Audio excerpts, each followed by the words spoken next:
Mga uri ng aswang sa Pilipinas, alamin at labanan. Sa Pilipinas, may iba't ibang uri ng aswang, isang kinatatakutang nilalang sa mitolohiyang Pilipino. Kilala sila sa kanilang kakayahang magpalit ng anyo, kumain ng tao, at lumipad sa gabi upang manghuli ng biktima. Ngayong gabi, ating kilalanin ang iba't ibang uri ng aswang na sinasabing gumagala sa dilim. Alamin natin ang kanilang mga katangian, ang kanilang mga kapangyarihan, at ang kanilang mga kahinaan. Ang manananggal, marahil ang pinakasikat sa lahat ng uri ng aswang. Sa mga kwento at alamat, ito ay laging binabanggit. Kilala ito sa nakakakilabot na kakayahang hatiin ang katawan. Sa isang iglap, ang katawan nito ay nahahati sa dalawa. Isipin nyo, mga ka-KMJS, sa gitna ng gabi, biglang lilipad ang itaas na bahagi ng katawan ng isang babae na may malalapad na pakpak na parang paniki. Ang eksenang ito ay tila mula sa isang bangungot. Ang layunin ng manananggal, ang hanapin ang susunod nitong biktima. Walang sinuman ang ligtas sa kanilang paghahanap. At ang paborito nilang pagkain, ang dugo at laman loob ng tao, lalo na ang mga buntis.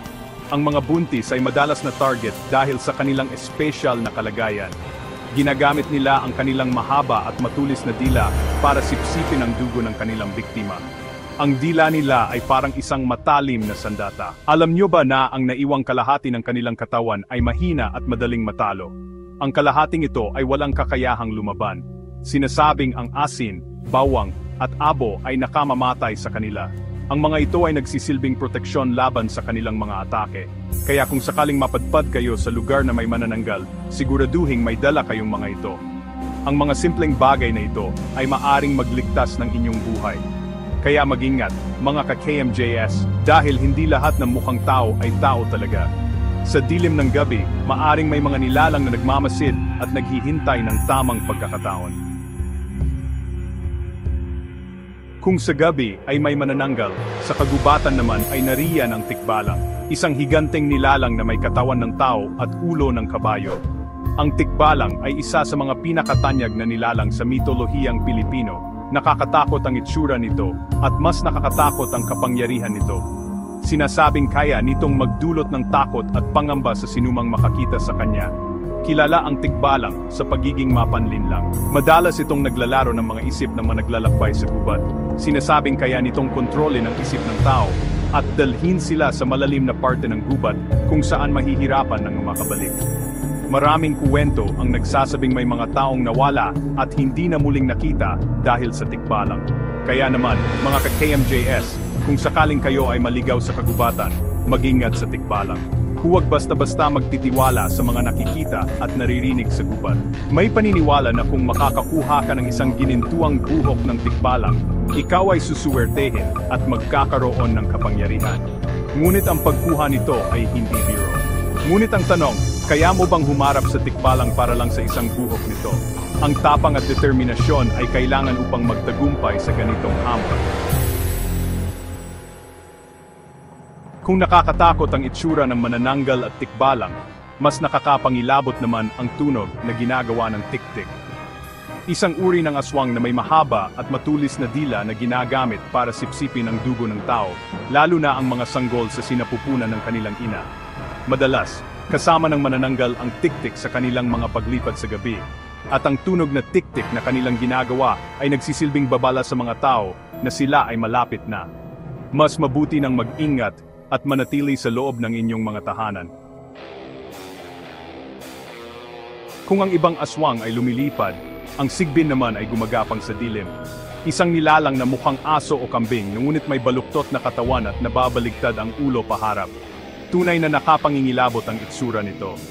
Sinasabing ang sigbin ay alagang hayop ng mga aswang at ginagamit nila ito para magdala ng malas sa mga tao. At ang nakakatakot pa dito, sinisipsip daw ng sigbin ang dugo ng tao gamit ang anino nito. Kaya naman, mga ka-KMJS, mag-ingat sa mga anino sa gabi. Dahil baka hindi lang basta anino ang nakikita nyo, kundi ang isang sigbin na nag-aabang ng susunod nitong biktima. Sa gitna ng katahimikan ng gabi, isang tunog ang gumigimbal sa mga tao sa probinsya, ang tunog ng wakwak. Ang tunog na ito ay tila nagmumula sa kalangitan, na parang may isang nilalang na nagmamasid mula sa itaas. Ang wakwak ay isang uri ng aswang na kilala sa kanyang malalapad na pakpak at kakayahang magpalit ng anyo. Ito ang tunog ng isang uri ng aswang na may kakayahang magpalit ng anyo at lumilipad gamit ang malalapad nitong pakpak. Ang mga pakpak nito ay parang sa isang malaking paniki na nagdudulot ng takot sa sinumang makarinig. Katulad ng ibang aswang, ang wakwak ay mahilig din sa dugo ng tao, lalo na ang mga buntis at mga batang hindi pa nabibinyagan. Ang mga buntis ay pinaniwala ang pinakaboritong biktima ng wakwak dahil sa kanilang maselang kalagayan. Kaya naman, mga ka-KMJS, kung sakaling makarinig kayo ng wakwak sa gabi, huwag na huwag kayong lalabas ng bahay. Ang mga pinto at bintana ay dapat laging nakasara upang hindi makapasok ang wakwak.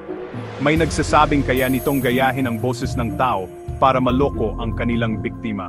Ang wakwak ay maaring magpanggap na isang kakilala o mahal sa buhay upang makalapit sa kanyang biktima. Ang wakwak ay patunay na ang mundo ng mga aswang ay puno ng misteryo at kilabot. Ang kanilang presensya ay nagpapaalala sa atin na sa kabila ng modernong panahon, ang mga kwentong ito ay nananatiling buhay sa ating kultura at paniniwala. Kung ang ibang aswang ay takot sa liwanag, ang balbal naman ay nanginginain sa dilim ng sementeryo. Isang uri ng aswang na kumakain ng bangkay ng tao. May matutulis itong kuko at pang-amoy na kayang matunton ang amoy ng mga patay. Sinasabing ang balbal ay hindi kumakain ng buhay na tao, ngunit hindi ibig sabihin nito ay hindi na sila mapanganib. Dahil sa kanilang pagnanasa sa laman ng mga patay, kaya nilang haluhugin ang mga libingan at kainin ang mga bangkay. Ang balbal ay patunay na kahit ang mga patay ay hindi ligtas sa mundo ng mga aswang. Kung ang ibang aswang ay may kakaibang itsura, ang amalanhig naman ay parang isang zombie na bumalik mula sa kamatayan.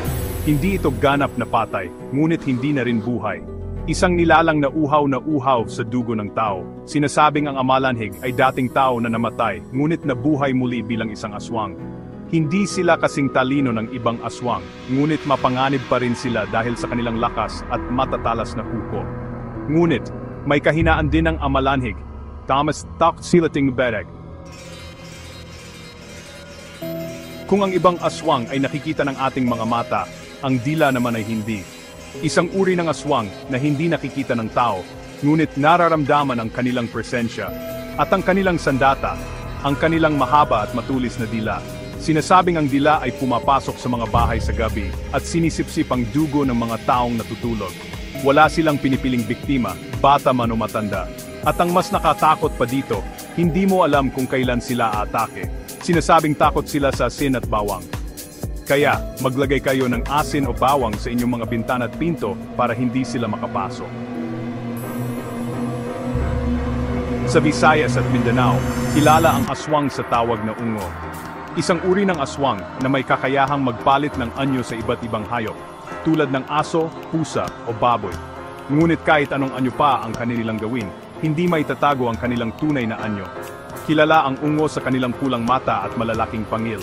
Sinasabing kumakain sila ng tao at ginagamit nila ang kanilang matatalas na kuko para patayin ang kanilang biktima. May nagsasabing kaya nilang gayahin ang boses ng tao para maloko ang kanilang biktima. Ang ungo ay patunay na ang mga aswang ay hindi lang matatagpuan sa Luzon, kundi pati na rin sa Visayas at Mindanao. Sa kadiliman ng gabi, isang malaking anino ang lumilipad sa himpapawid. Ito ang kubot, isang uri ng aswang na may mahahabang braso at malalaking pakpak na parang paniki. Kilala sila sa kanilang bilis at lakas.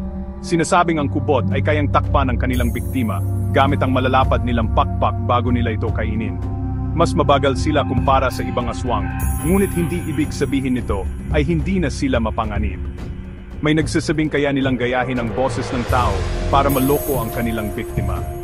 Ang kubot ay patunay na ang mundo ng mga aswang ay punang mga nilalang na may kakaibang kakayahan at kapangyarihan. Ang mga kwento ng aswang ay bahagi ng mayamang kultura at mitolohiya ng Pilipinas. Mula sa mga kwentong ikinukwento ng ating mga lola hanggang sa mga pelikula at palabas sa TV, ang mga aswang ay naging bahagi ng ating kamalayan. Hanggang ngayon, maraming naniniwala sa kanilang pag-iral, lalo na sa mga probinsya. Ang mga kwento ng aswang ay nagpapaalala sa atin na maging mabuti at maingat sa lahat ng oras.